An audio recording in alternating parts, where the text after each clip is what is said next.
En Alemania se está viviendo una situación que, vista desde fuera, genera una mezcla de sorpresa, preocupación y también debate. El partido AfD, la Alternative für Deutschland, lleva ya años siendo señalado como una fuerza política radical, vinculada a posturas de ultraderecha, acusada de racismo, de xenofobia y de tener vínculos con corrientes extremistas. Lo curioso es que este partido, que surgió como un movimiento contra el euro y las políticas de la Unión Europea, se ha transformado en una fuerza política real, con representación parlamentaria y con un porcentaje nada despreciable del electorado alemán que lo apoya. Pero hoy, el centro de la discusión no está tanto en qué dice o propone la AfD, sino en lo que el Estado alemán está haciendo en relación con ella. Porque hay quienes hablan de que el país la está cazando, persiguiendo a sus miembros, limitando su accionar político y aplicando medidas que muchos interpretan como un intento de neutralizar a la oposición más incómoda. Otros, en cambio, defienden que no se trata de persecución, sino de una política necesaria para proteger la democracia de quienes buscan debilitarla desde adentro. Y esa tensión, ese contraste, es lo que abre el debate que hoy tenemos enfrente. Alemania es un país que carga con una historia muy pesada. No hay que olvidarlo nunca. El trauma del nazismo dejó cicatrices profundas y creó una especie de obsesión nacional por blindar sus instituciones frente a cualquier deriva autoritaria o extremista. De ahí surge la famosa democracia militante, que existe en Alemania, una idea de que la democracia no puede ser neutral frente a quienes quieren destruirla, sino que debe tener el derecho y la obligación de defenderse. Bajo ese principio, el Estado puede vigilar, limitar e incluso prohibir organizaciones políticas que sean consideradas una amenaza directa para el orden democrático. No es un discurso teórico. Ya lo vimos en los años 50, cuando se prohibieron partidos neonazis y comunistas, y más tarde con organizaciones radicales de distinto signo. En ese contexto, lo que está pasando con la AfD tiene sentido. El Servicio de Inteligencia Interno la ha clasificado como un partido extremista de derechas, lo cual habilita a que sus miembros sean vigilados, a que se usen informantes, a que se recojan pruebas y a que se inicien procesos para limitar sus espacios de acción. El argumento es claro. No se trata de censura política, sino de autoprotección democrática. Sin embargo, la pregunta es inevitable. ¿Dónde termina la defensa legítima de la democracia y dónde empieza la persecución política disfrazada de legalidad? La AfD ha logrado un espacio entre los votantes alemanes descontentos, especialmente en regiones del este del país, donde las heridas de la reunificación todavía se sienten, donde la globalización no ha sido tan benévola y donde el discurso antiinmigración cala con más fuerza. Ese voto no se puede ignorar, porque representa una parte de la sociedad real, con frustraciones y con miedos legítimos, aunque a veces se expresen en discursos peligrosos o radicales.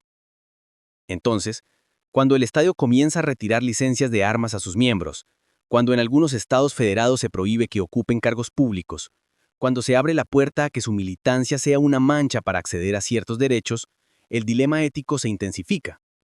¿Es correcto impedir que una persona trabaje en la función pública simplemente por pertenecer a un partido que, aunque incómodo, es legal?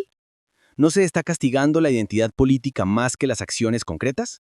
Y si mañana el mismo criterio se aplica a otro partido, ¿dónde estaría el límite? Por supuesto, del otro lado está la preocupación legítima. No estamos hablando de un partido de centroderecha común y corriente. Estamos hablando de una organización cuyos líderes han coqueteado abiertamente con el revisionismo histórico, que han minimizado el Holocausto, que han planteado políticas de deportación masiva y que mantienen vínculos con grupos neonazis. El fantasma de la historia pesa demasiado, y Alemania no puede darse el lujo de mirar hacia otro lado. Para muchos alemanes, permitir que la AfD crezca sin control es abrirle la puerta a un futuro que ya conocen demasiado bien. Entonces, cuando el Estado actúa, ellos lo ven como una especie de vacuna preventiva. Dura, sí, pero necesaria. Es la lógica del más vale prevenir que lamentar. Y en ese sentido, no lo interpretan como persecución, sino como defensa propia. Lo fascinante de este debate es que ambas posiciones tienen algo de razón, porque es cierto que la democracia debe defenderse, pero también es cierto que si la defensa se vuelve excesiva, puede terminar pareciéndose a lo que dice combatir. Y aquí entra el terreno más delicado. ¿Qué piensa un ciudadano común que ve como un partido legalmente constituido es tratado como si fuera una organización criminal? ¿Qué perciben los votantes de la AfD cuando se les dice que su partido es extremista? Lejos de debilitarlos, este tipo de medidas puede reforzar la narrativa de victimización, de nos quieren callar porque decimos la verdad que otros no se atreven. Y en política, el papel de víctima puede ser un combustible electoral muy poderoso. No sería la primera vez. La historia muestra cómo movimientos marginados, cuando sienten que el sistema los acorrala, terminan creciendo aún más porque la gente interpreta ese acorralamiento como prueba de su autenticidad. En otras palabras, la estrategia de vigilancia puede tener el efecto contrario al que busca. Lo interesante es que no todo se queda en los informes de inteligencia. En Alemania, ya hemos visto medidas prácticas. Por ejemplo, en el estado de Sachsen-Anhalt se iniciaron procesos para revocar las licencias de armas de miembros de la AfD. La lógica es clara. Alguien considerado extremista no debería tener acceso a armas de fuego, porque representa un riesgo. Suena razonable, pero al mismo tiempo genera un precedente inquietante. ¿Puede el Estado definir la peligrosidad de una persona basándose únicamente en su afiliación política sin pruebas de delitos concretos? Otro ejemplo. En Renania-Palatinado, se estableció que quienes hayan sido miembros de la AfD no puedan acceder a ciertos cargos públicos, en especial en la administración civil. La idea es que el Estado debe estar en manos de personas leales a la Constitución, no de quienes simpatizan con partidos que la ponen en duda. De nuevo, razonable en el papel, pero peligroso en la práctica, porque implica que una convicción política puede ser suficiente para descalificarte profesionalmente. El caso de algunos diputados de la AfD también ilustra bien esta tensión. Recientemente a un parlamentario se le levantó la inmunidad y se allanaron las propiedades por acusaciones de espionaje para China. El hecho de que existan investigaciones serias contra individuos del partido alimenta el argumento de que la AfD no es simplemente una fuerza incómoda, sino un riesgo real. Pero al mismo tiempo, esos casos son usados por los críticos como ejemplo de que las instituciones están buscando cualquier motivo para exponer a la AfD y debilitarla frente a la opinión pública. Entonces, cada acción judicial, aunque legítima, se interpreta como parte de un plan de persecución. La pregunta de fondo es si en Alemania se está usando la democracia militante como un mecanismo de protección legítima o como un escudo para neutralizar a un adversario político. Y aquí no hay respuestas fáciles. Lo cierto es que la AfD, nos guste o no, representa a millones de votantes. Pretender que se puede anular a un partido con apoyo popular solo con medidas legales puede ser ingenuo, porque las ideas no desaparecen por decreto.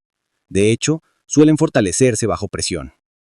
La historia enseña que las ideologías extremas no se derrotan únicamente con prohibiciones, sino con un trabajo social más profundo, educación, integración, políticas que reduzcan las desigualdades y que den respuesta a las frustraciones que hacen que un ciudadano decida votar por la ultraderecha. Sin estas soluciones de fondo, lo que queda es un combate en la superficie que corre el riesgo de volverse contraproducente. También está la dimensión internacional. Alemania es vista como la gran defensora de los valores democráticos en Europa, el motor político de la Unión Europea, y sus decisiones tienen repercusión fuera de sus fronteras. Cuando se difunden noticias de que en Alemania se están retirando derechos a miembros de la AfD, o que se está vigilando de manera intensiva a un partido opositor, inevitablemente surgen comparaciones incómodas. ¿No es eso lo que critican en países como Hungría o Polonia cuando se restringen libertades políticas?